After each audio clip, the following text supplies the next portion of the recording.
సమస్యలు తీర్చేందుకు తానెప్పుడు ముందు వరుసలోనే ఉంటానని మంత్రి తుమ్మల నాగేశ్వరరావు తెలిపారు. భద్రాద్రి కొత్తగూడెం జిల్లా అశ్వారావుపేటలో ప్రొఫెసర్ ఆచార్య జయశంకర్ వ్యవసాయ విశ్వవిద్యాలయ వజ్రోత్సవాల్లో మంత్రి తుమ్మల పాల్గొన్నారు. రైతుల ప్రయోజనాల కోసం ఎన్టీఆర్ హయాంలో యూనివర్సిటీని అశ్వారావుపేటకు తీసుకువచ్చామని అన్నారు. 35 ఏళ్ల తన రాజకీయ ప్రయాణంలో రైతుల మేలు కోసం ఏ చిన్న అవకాశాన్ని కూడా వదిలిపెట్టలేదని అన్నారు.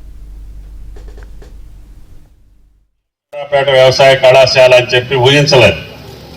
నేను కేవలం రైతును దృష్టిలో పెట్టుకొని ఈ 295 ఎకరాల్లో అన్ని పంటలు ఈ దేశంలో పండేవి, ఈ భూమికి సూట్ అయ్యాయి, మీరే డెవలప్ చేసి డెమాన్స్ట్రేషన్ ప్లాంటేషన్ కింద ఏ పంట అయినా సరే మీ దగ్గరకు వచ్చి మేము చూసి నేర్చుకొని మా రైతులు పండించుకునే అవకాశాన్ని ఈ టర్మ్లో కల్పించాలని చెప్పి నా పట్టుదల.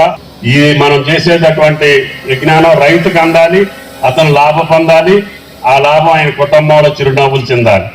అంతకంటే నాకు వేరే ఆలోచన లేదు. నా శక్తికి మించి పనిచేస్తానని చెప్పి కూడా మీకు ఈ సందర్భంగా మనం చేస్తున్నాం. ఇప్పుడు అనేక దేశాలు ఆకలితోటి వస్తున్నాయి, కానీ కరోనాలో కూడా మనం కడుపు నిండా తిని పండుకున్నాం.